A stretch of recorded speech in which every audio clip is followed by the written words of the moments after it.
So you tell me that Buffa had his hacks this all time, this entire arc, after getting his shit kicked by Keiwa twice. Now he's choosing to use it? You know what? I'm done. Sick and tired of this. この番組はご覧のスポンサーの提供でお送りします。 Are you curious where you can watch the latest episode of Kamen Rider and Sentai every week? Well, since there is no official release, you might have to resort to alternative methods. Personally, when I search for website to watch Tokusatsu, my top priority is to safeguard my personal data. That's why I rely on SurfsharkVPN, the sponsor of today's video. With Surfshark, your online safety and privacy is paramount, as it is effective at concealing your online activities through its VPN capabilities. By encrypting your internet traffic that nobody can pry into your online endeavors or track your digital whereabouts. Additionally, Surfshark enables you to virtually explore the world with a tap, thanks to its ability to change your VPN address. By switching your location to anywhere in America, let's say, you can access at least over 10 Ultraman shows and movies, or explore other Toku shows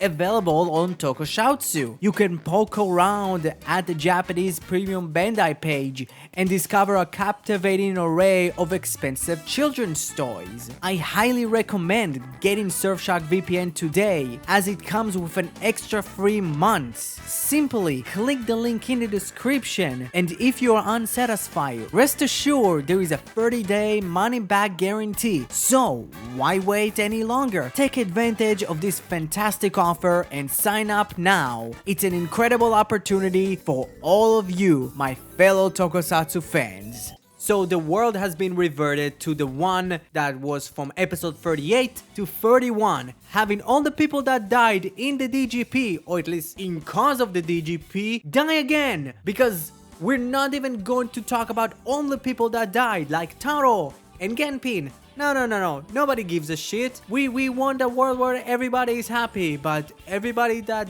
is dead stays dead, and the pun is gone, because why do we need him? But you know what's back? The tree of knowledge that both parties wants it. The good guy want to revive all the people that died from the Parasite game, specifically Sarah. That's like the only person that they actually talk about reviving, but fine. While the DGP side wants it because it would help them with the bad end that Jito proclaim to put on this era. The episode splits pretty much into 2 parts, one focusing on Keiwa and Ace talking in a room. And it's pretty much Ace explaining to Keiwa that, hey, we all want to save Sarah. Specifically Azuma. Look at him. He's such a good boy. He wants to save your sister that he kind of killed. He didn't know that was your sister. Still not really his fault. How much because of his revival and, you know, teaming up with Beroba and the Yamato. Like, that kind of started because of him. But fine, like, Niram could have just killed him or just erased his memory, but fine. Niram is the dumbest character in the show. But hey, Keiwa was convinced in the end of the episode, because Keiwa's entire arc was rushed. Let's just rush to the finish line. You know what? I don't really care anymore, to be completely honest. And it's really weird that Ace is slowly kind of becoming a statue, because I remember the last time we saw it with not only Tsurumi but also Mitsune, that, you know, the game master, or like Soul's vision driver, is actually responsible for making the desire goddess or god a statue. So is it now the room? And you're just retconning it for no apparent reason? You know, I don't care. Just move on. Let's move on to the second part. The second half was pretty much split up with a couple of different characters, but mainly it was about Azuma and Beroba, with both of them fighting each other in the end of the episode. Jiro did create another Tsurumi, because it is a Yuya Takahashi show, so he needs to have the female character that is kind of designated to help the main writer have an evil version of herself. if it's Azu pretty much being a copy of Izu, or like evil puppy. Now we have Tsurumi, or just black Tsurumi. It's weird to say that. I don't know. Being the goddess of destruction. She has pretty much the same powers of the goddess of desire, but just it's a different name. So shut up. Beroba did try to make the Tree of Knowledge transform into a giant Yamato. At least, she remembered that the Yamato were a thing in this show, before they just inexplicably disappeared. But on Azuma's side, he and Neon saved Daiji from Kekera and Beroba, which is very dumb because Daiji just didn't transform into his Yamato form that, took on Geats 9 fairly easily. And it's still weird that the show is trying. They're trying their best to give Daiji some sort of a redemption arc. I don't get it. Why? And here's the thing. I hope that the show is just luring me in for a Daiji redemption arc to have Daiji actually stab everybody at the back. Like, I'm hoping that this is what the show is going to do. Because if they actually going to redeem him, it's going to be the dumbest decision that the show would ever do. And the show, for the last couple of episodes, at least for the last 10, they did the most stupidest decisions, one after another. It's absolutely insane to see, hear, and watch. And let's not forget, if the show is actually trying to redeem Daiji for real, let's not forget that he was petty enough. He's an adult man that was petty enough because he lost a game. He was just like waiting and biding his time to get his revenge over Keiwa. After, losing a game, he decides to do the perfect act of revenge, killing his sister. And people are saying that the pun is literally unredeemable. The pun is a teen. We can save him. Daiji is a grown-ass man that is petty enough to kill someone's sister because he lost a game. You understand that?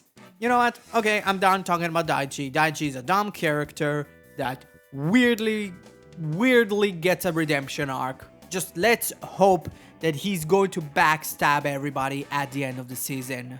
So now let's talk about the fight between Azuma and Beroba, because this is literally the only kind of like important thing that happened in the episode. So Azuma and Beroba fought. Beroba, for some odd reason, didn't use her black premium card, which is dumb because she could have like ended him in like a second.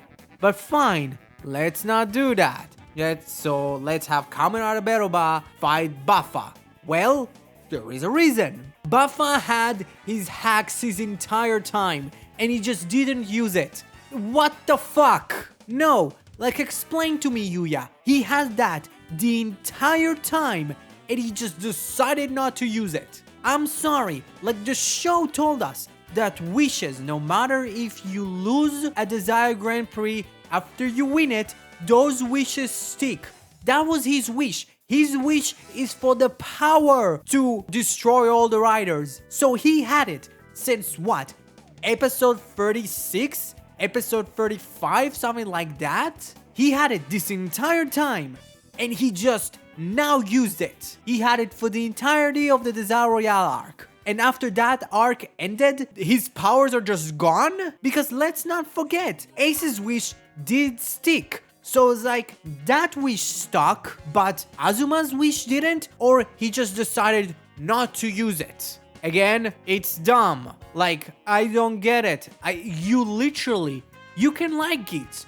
100%. Fine, you can do that. But this is the ass pools of all ass pools. Literally, you can't defend this. You literally can't. And he defeats Kamen Rider Beroba because that's the only way he could actually defeat Beroba, because he doesn't have a power-up. His power-up is literally his ass.